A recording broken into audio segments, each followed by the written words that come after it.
جب صحرا کی تپتی ریت ہواؤں کے ساتھ سرگوشی کرتی ہے تو ایک چیز بڑی واضح بتاتی ہے کہ حضرت عمر رضی اللہ تعالیٰ عنہ شجاعت، اطاعت اور قناعت کے بے مثال پیکر ہیں۔ تیر اندازی، پہلوانی اور خطابت میں آپ نے مہارت حاصل کی۔ اسی زمانے میں ہی لکھنا پڑھنا سیکھ لیا تھا۔ رواج زمانہ کے مطابق تعلیم کے بعد فکر معاش کی طرف متوجہ ہوئے اور عرب کے اہم مشغلہ تجارت کو اپنے روزگار کا سامان بنایا۔ تجارت کے سلسلے میں آپ نے دور دراز ممالک میں سفر کیے، اس سے آپ کو بڑے تجربات حاصل ہوئے۔ خودداری، بلند حوصلے، معاملہ فہمی اور دور اندیش نگاہی اس کا نتیجہ تھا۔ قبائل کے درمیان معمولی رنجشوں کو اپنے غیر معمولی فہم اور تدبیر سے بہت جلدی حل فرما لیا کرتے تھے۔ عمر کا 27واں سال تھا کہ ریگستان عرب میں آفتاب اسلام طلوع ہوا۔ مکے کی وادیوں سے توحید کی صدا بلند ہونے لگی۔ مشرکین عرب کے ساتھ آپ کے لیے بھی یہ آواز نامانوس تھی۔ آپ اس پر سخت برہم ہوئے، یہاں تک کہ جس کے بارے میں یہ پتہ چلتا کہ وہ مسلمان ہوا ہے اس کے جانی دشمن بن جاتے۔ ان کے خاندان کی ایک کنیز مسلمان ہو گئی تھی، اس کو اتنا مارا کہ مارتے مارتے تھک جاتے۔ اس کنیز کے علاوہ بھی جس پر زور چلتا اس کو خوب مارتے پیٹتے، لیکن اسلام کا نشہ ہی ایسا تھا جو ایک بار چڑھ جاتا تو اترنے کا نام ہی نہیں لیتا تھا۔ ان تمام سختیوں سے ایک شخص کو بھی اسلام سے نہ اتار سکے۔ قریش میں سیدنا عمر فاروق رضی اللہ تعالیٰ عنہ کی طرح ابو جہل بھی مسلمانوں کی دشمنی میں صف اول میں تھے۔ ایک دن نبی اکرم صلی اللہ علیہ وآلہ وسلم نے دعا فرمائی کہ اے اللہ، اسلام کو یا تو عمر بن خطاب یا ابو جہل کے ذریعے معزز کر دے۔ مگر یہ دولت تو ازل سے ہی سیدنا عمر فاروق رضی اللہ تعالیٰ عنہ کی قسمت میں لکھی جا چکی تھی۔ دعا نبی کی ہو تو اثر کیسے نہیں دکھاتی۔ اسلام کا سب سے بڑا دشمن جانثار اور دوست ہو گیا۔ اللہ نے عمر فاروق کو اسلام کی نعمت سے نواز دیا۔ ان کے اسلام لانے سے ایک زلزلہ برپا ہوا۔ مشرکین ان کے گھر کے ارد گرد جمع ہو کر نعرے بازی کرنے لگے، صبا عمر، صبا عمر، عمر بے دین ہو گیا۔ لیکن کسے معلوم تھا کہ عمر فاروق نے اپنی زندگی کا مقصد جان لیا تھا۔ سیدنا عمر فاروق رضی اللہ تعالیٰ عنہ کے اسلام لانے سے ایک نیا دور شروع ہو گیا۔ اس وقت 40 کے قریب افراد اسلام میں داخل ہو چکے تھے، لیکن وہ نہایتی بے بسی اور مجبوری کی زندگی بسر کر رہے تھے۔ اعلانیہ فرائض مذہبی ادا کرنا تو درکنار، اپنے آپ کو مسلمان ظاہر کرنا بھی خطرے سے خالی نہیں تھا۔ کعبہ میں نماز پڑھنا تو ناممکن تھا۔ آپ نے مشرکین کو جمع کر کے بڑی جرأت مندی اور بہادری سے اپنے اسلام کا اعلان کیا۔ کسی میں اتنی ہمت نہیں تھی کہ آپ کے سامنے کھڑا ہوتا۔ آپ کے ماموں نے دیکھا کہ اسلام کا معاملہ تازہ ہے، کہیں مشرکین کوئی نقصان نہ پہنچا دے، چنانچہ انہوں نے اپنی امان میں رکھ لیا۔ لیکن امیر المومنین اسلام کے قبل اپنی آنکھوں سے مسلمانوں کی مظلومیت اور بے بسی دیکھ چکے تھے، اس لیے مسلمانوں کی محبت کی وجہ سے اس امان کو ٹھکرا دیا اور عام مسلمانوں کی طرح مل کر مشرکین کے مصائب کو استقامت کے ساتھ سہنے کو تیار ہو گئے، اور اعلان کیا کہ اب نماز جماعت کے ساتھ کعبہ میں ادا کی جائے گی۔ یہ پہلا موقع تھا کہ مسلمانوں نے کعبے میں نماز ادا کی۔ اس بہادری کے انعام کے طور پر دربار نبوت سے فاروق کا لقب ملا۔ مکہ میں جس طرح مسلمانوں کی تعداد بڑھتی گئی، مشرکین قریش کے بغض و عناد میں بھی ترقی ہوتی رہی۔ پہلے وہ فطری خون خواری اور جوش مذہب کی وجہ سے اذیت پہنچاتے تھے، لیکن اب انہوں نے سیاسی استحصال بھی شروع کر دیا تھا۔ مکہ میں مسلمانوں کی زندگی مشکل سے مشکل تر بنتی جا رہی تھی۔ مسلمان حضور اکرم صلی اللہ علیہ وآلہ وسلم کی اجازت سے مدینے کے ساتھ مختلف ممالک میں ہجرت کرنے لگے۔ تمام مسلمانوں نے خفیہ اور پوشیدہ ہجرت کی۔ اس کے مقابلے میں سیدنا عمر فاروق رضی اللہ تعالیٰ عنہ نے آپ صلی اللہ علیہ وسلم سے اجازت ہجرت طلب کی۔ اجازت ملنے پر جس شان و شوقت سے آپ نے ہجرت کا سفر شروع کیا وہ قابل بیان ہے۔ آپ نے گردن میں تلوار لٹکائی، تیر نکال کر ہاتھ میں رکھے، کعبہ کے پاس آئے، 7 دفعہ طواف کیا اور مقام ابراہیم پر 2 نفل ادا کیے۔ اشراف قریش کعبے کے ارد گرد چھوٹی چھوٹی جماعتوں میں بٹ کر بیٹھے ہوئے تھے۔ آپ ہر جماعت کے پاس آتے اور فرماتے کہ تمہارے چہرے خاک آلودہ ہوں، جو چاہتا ہے کہ اس کے بچے یتیم ہوں، اس کی بیوی بیوہ بنے، وہ اس وادی کے پار آ کر میرا مقابلہ کرے۔ سنو، میں مدینے ہجرت کر رہا ہوں، کون ہے مقابلے کو تیار؟ آئے میدان میں۔ للکار فاروقی کے سامنے سب کی بہادری دم توڑ گئی اور کوئی بھی مقابلے کو تیار نہ ہوا۔ اس کے بعد جماعت در جماعت ہجرت کر کے مدینے میں جمع ہونے لگے، حتیٰ کہ سرور کونین صلی اللہ علیہ وآلہ وسلم خود ہجرت کر کے مدینے نازل ہوئے۔ آپ صلی اللہ علیہ وآلہ وسلم نے مہاجرین اور انصار کے درمیان بھائی چارہ قائم کیا۔ انصار نے اس میں جان نثاری کی مثالیں قائم کر دی تھی۔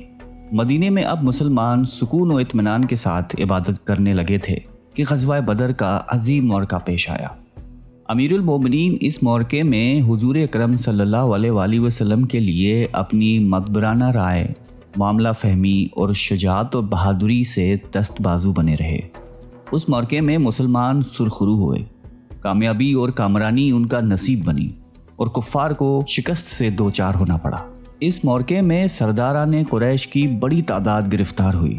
اس بات پر بحث ہونے لگی کہ ان کے ساتھ کیا معاملہ کیا جائے۔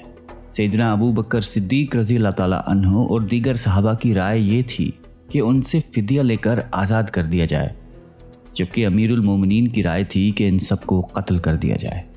آپ علیہ السلام نے حضرت ابو بکر صدیق رضی اللہ تعالیٰ عنہ اور اکثر صحابہ کی رائے پر عمل کرتے ہوئے ان تمام کو فدیہ لے کر آزاد کر دیا۔ اس کے علاوہ آپ نے جنگ احد، خندق، خیبر اور فتح مکہ جیسے عظیم موقعوں میں نمایاں خدمات سر انجام دیں۔ سیدنا ابو بکر صدیق رضی اللہ تعالیٰ عنہ کی وفات کے بعد آپ خلافت میں آئے۔ اپنے 10 سال کی دور خلافت میں فارس، روم، ایران، عراق، شام، بیت المقدس جیسے عظیم سلطنتوں کو فتح کیا۔ وقت کے فرعونوں کی حکومت کے تختے الٹ دیے، پوری دنیا میں اسلام کا ڈنگا بجا دیا۔ اپنے دور خلافت میں ملکی نظم و نسق کو باقاعدہ منظم کیا۔ آپ کی حکومت میں ملک کے تمام ضروری شعبے وجود میں آ چکے تھے۔ اپنے مملکت کو صوبوں اور ضلعوں میں تقسیم کیا۔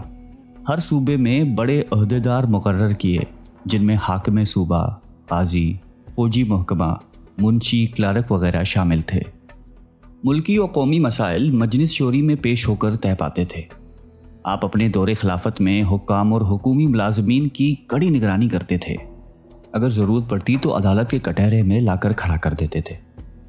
آپ نے قابل زراعت زمین کے لیے نہریں کھدوائیں، زراعت کے پیشے کو فروغ دیا، عشر و خراج کے منظم احکام جاری فرمائے، جیل خانے اور بیت المال جیسے عام شعبے ترتیب دیے، تعمیرات کو سرکاری طور پر ترقی دلوائی۔ آپ نے نئی آبادیاں قائم کی جس میں بصرہ، کوفہ اور دیگر شہر شامل ہیں۔ اشاعت اسلام کے لیے آپ کی خدمات قابل قدر ہیں۔ آپ کے اثرات پر قرآن، جو اساسہ اسلام، دستور اور منشور ہے، مرتب کیا گیا۔ آپ نے اپنے دور خلافت میں اس کے درس و تدریس کو رواج دیا، معلمین، حفاظ اور موزنین کی تنخواہیں مقرر کی۔ اشاعت حدیث کے لیے بھی صحابہ کو مختلف ممالک کی طرف روانہ فرمایا۔ آپ نقل احادیث میں بڑی احتیاط فرماتے تھے۔ تمام ممالک میں فقہ کرام کو مقرر کیا۔ مختلف فقہی مسائل میں صحابہ سے مشورہ کر کے ایک رائے طے کرواتے تھے۔ مسجد نبوی کو وسعت دی، نئی مساجد تعمیر کروائیں، ان کی ضروریات کا بندوبست کروایا، حرم کی توسیع کی۔ آپ کے دور خلافت کا نمایاں وصف عدل و انصاف تھا۔ شاہ و گدا، امیر و غریب، عزیز و بیگانہ، سب کے لیے ایک ہی قانون تھا۔ عدل فاروقی کا دائرہ صرف مسلمانوں تک محدود نہیں تھا، بلکہ ان کا دیوان عدل مسلمان، یہودی اور عیسائی سب کے لیے یکساں تھا۔ آپ فطرتاً ذہین اور صائب الرائے تھے۔ آپ کی رائے کے مطابق کم و بیش 20 آیتوں کا نزول ہوا، جنہیں موافقات عمر کے نام سے یاد کیا جاتا ہے۔ اسیران بدر، اذان، حرمت شراب، مقام ابراہیم کو مسلح بنانا اور ازواج مطہرات کے پردے سے متعلق آراء مشہور ہیں۔ قربت نبی علیہ السلام کی وجہ سے آپ کو احکام میں بہت مہارت تھی۔ اس کے باوجود بھی کسی مسئلے میں الجھن ہوتی تو بلا پسو پیش صحابہ سے دریافت فرما لیتے۔ قرآن مجید کی تلاوت کرتے وقت مجتہدانہ انداز سے بڑا غور فرماتے تھے۔ اس کی بدولت قرآن مجید سے دلائل دینے میں بڑی مہارت تھی۔ آپ کے اخلاق و عادات دین محمدی کی عملی تصویر تھے۔ آپ کے آئینہ اخلاق میں خلوص، دنیا کی لذتوں سے اجتناب، حفظ لساں، حق پرستی، راست گوئی، تواضع اور سادگی کا عکس نمایاں نظر آتا تھا۔ جنت کا پروانہ ملنے کے باوجود آپ کا خوف خداوندی اور خشیت الہی قابل دید تھی۔ رات بھر عبادت، ذکر و اذکار میں مشغول رہتے، نماز میں عموماً ان آیات کی تلاوت فرماتے جس میں خدا کی عظمت و جلال کا بیان ہو۔ ان کی آیات کی وجہ سے آپ اس قدر روتے کہ ہچکی بن جاتی۔ سیدنا عمر فاروق رضی اللہ تعالیٰ عنہ کے دل میں حب رسول اور اتباع سنت رچی بسی ہوئی تھی۔ آپ جمال نبوت کے سچے شیدائی تھے۔ اس راہ میں جان و مال، آل و اولاد، عزیز و اقارب کی قربانی سے پیچھے نہیں ہٹتے تھے۔ زہد و قناعت کا پیکر تھے۔ دنیا کی طلب، حب جا و مال سے نفرت فرماتے تھے۔ آپ کی زندگی نہایت سادہ تھی۔ کھانے میں بغیر چھنے ہوئے آٹے کی معمولی روٹی اور روغن زیتون ہوتا تھا۔ خلافت ملنے کے بعد نہایت محتاط ہو گئے تھے۔ فقر و فاقہ اور تنگ دستی سے زندگی بسر کر لیتے تھے۔ نہایتی متواضع شخصیت کے مالک تھے۔ خاکساری کا یہ عالم تھا کہ کاندھوں پر مشکیزہ رکھ کر بیوہ عورتوں کے لیے پانی بھر لاتے تھے۔ بازار سے ان کو سودا وغیرہ لا کے دیتے تھے۔ آپ کی زندگی رحم دلی سے بھرپور تھی، البتہ دینی معاملات میں سختی تھی۔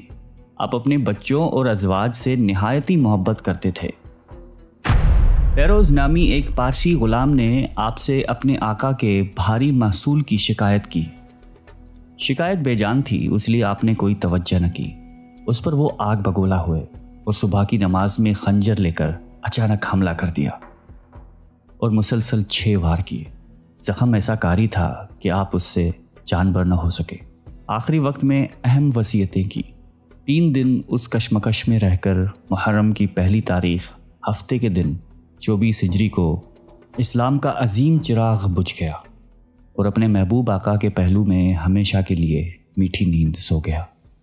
اللہ تعالی ہم سب کو قلب سلیم عطا فرمائے اور قرآن اور حدیث پہ چلنے کی توفیق عطا فرمائے۔ آمین۔